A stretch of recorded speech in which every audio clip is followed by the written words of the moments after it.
Okay, ladies and gentlemen,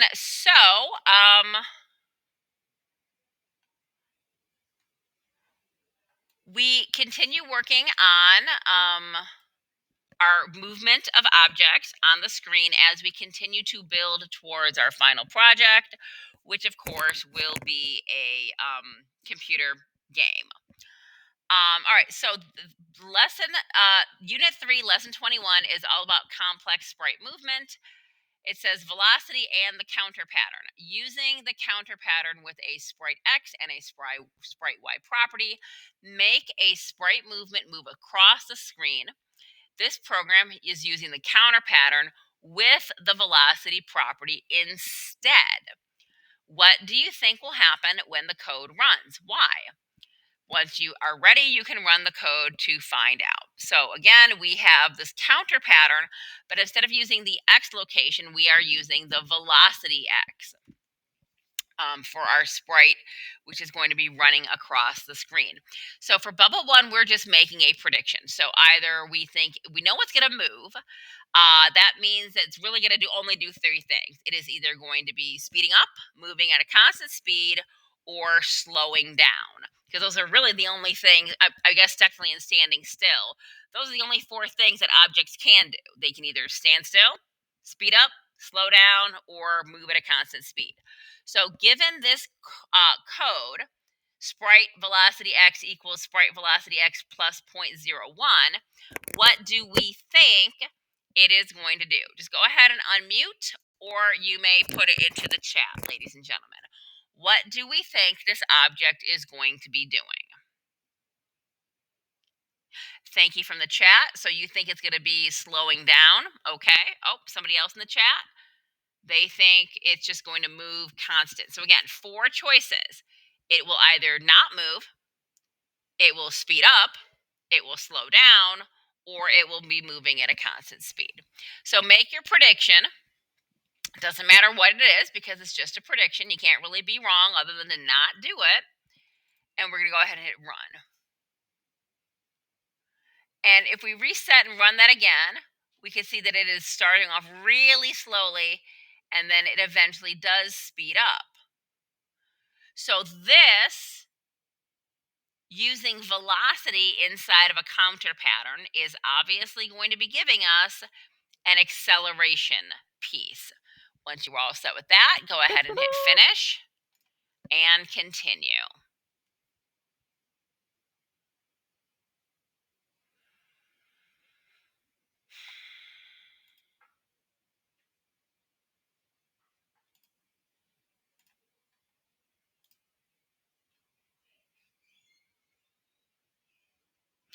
All right, so for bubble number 2, it says this program already makes the car move across the screen, but it's going very slowly.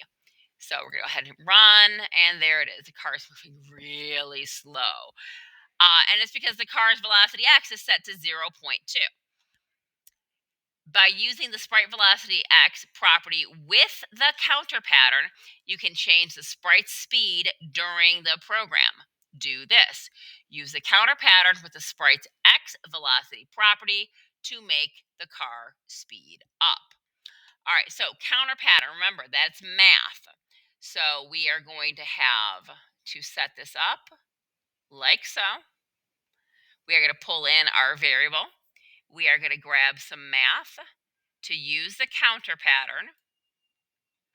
And then we are going to use our sprite property, and it told us to use sprite property velocity x, sprite property velocity x plus something. Let's go plus 1. I don't know. I'm just guessing at something. And then I need to change the name of my sprite to car, it looks like. Reset and run. So you can see where it still started off slow and then it sped up and took off. Maybe that's too fast. Maybe I can go to 0.5. I'm just playing with it. I like that more. I think that works a little bit better. So again, velocity x equals velocity x plus something is going to make it speed up. Once you are all set, make sure you hit finish and continue.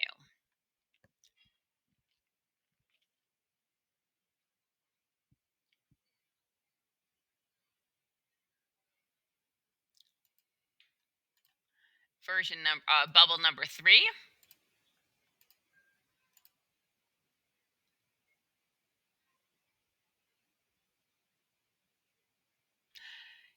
The rock should be speeding up as it falls down the screen. Do this. Use the counter pattern with the sprite's Y velocity to make this rock speed up as it falls. All right, so if I run this program, the rock is just falling, and it's falling really, really, really slowly. And we know that's not how things fall. If you've ever been on a roller coaster, you know this. You sort of start off slow, slow, slow, slow, as you go down. So things do speed up on their way down because of gravity. So we need to create a counter pattern using the Y's sprite velocity. So sprite. So we are going to go into math. We want it to go faster, so we're using the plus.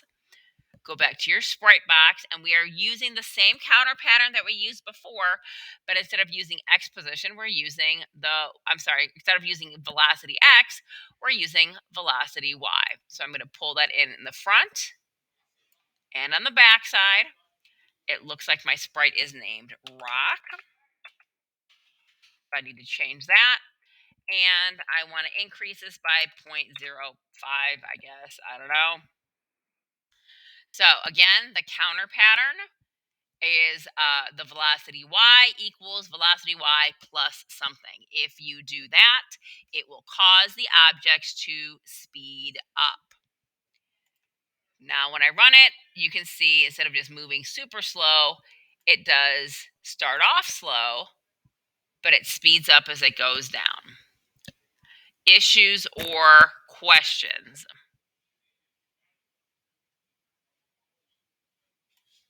Okay, hearing none.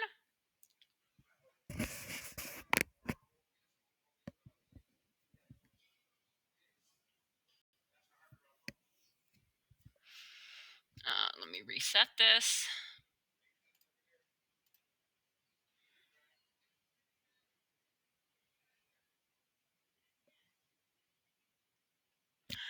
Okay, so the car is going to run into the water. You'll need to use the counter pattern to slow it down. Use sprite velocity x block with a counter pattern to slow down the car by 0.25 as it moves across the screen. What do you think will happen when the car finally stops?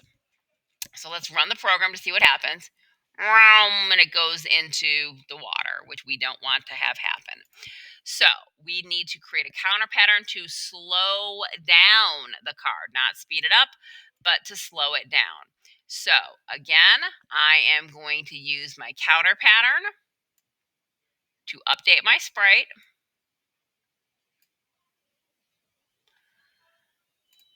If I wanted to speed up, I use plus. So if I wanted to slow down, I'm probably going to have to use minus. It's a guess, but when I run my code, I'll find out.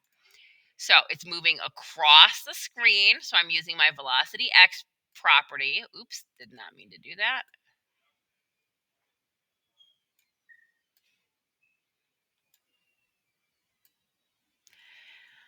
And it told me to decrease it by 0.25. And then, of course, change your word sprite to car. You can rename your sprite. And let's see what happens. Okay, here's the problem, though. It starts to run backwards, which is kind of crazy. Oops. Come on. So if your velocity equals 0, maybe the car should stop. Actually, stop.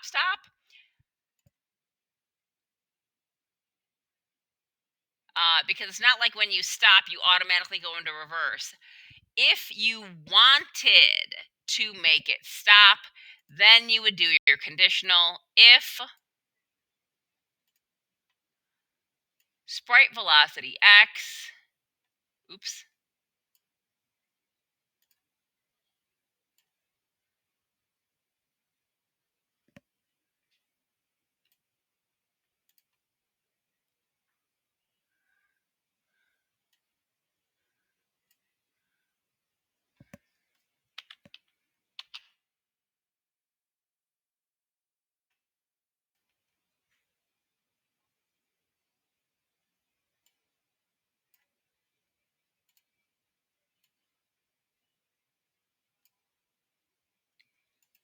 is 0.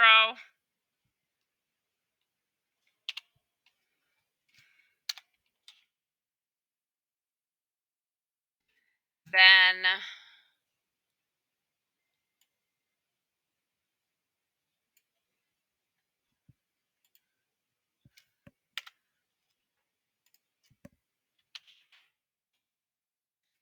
hopefully this works.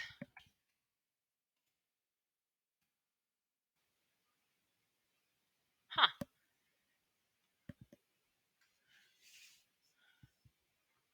Maybe a less than?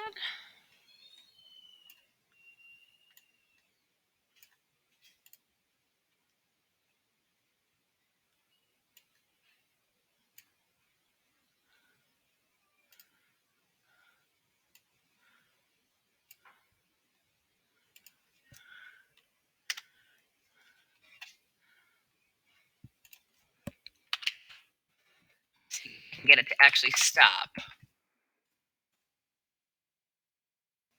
Yep, there we go. So if the velocity gets to be less than 0, then the velocity is going to be 0. Awesome. Okay.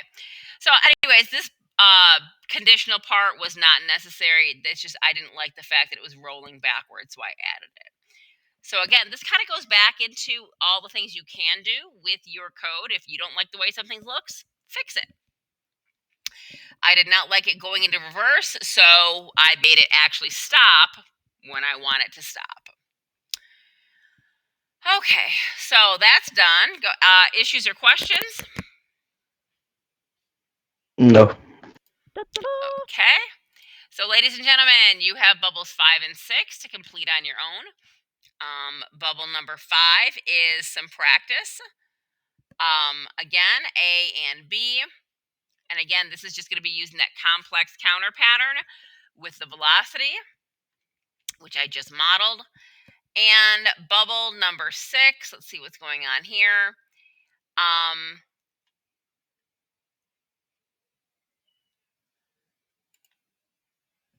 So the rock is thrown into the air, but we want it to fall back down, like real gravity. So you'll have to slow it down, and then it'll have to come back in the other direction.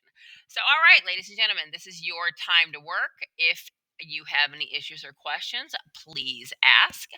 But I am going to go ahead and stop my video here.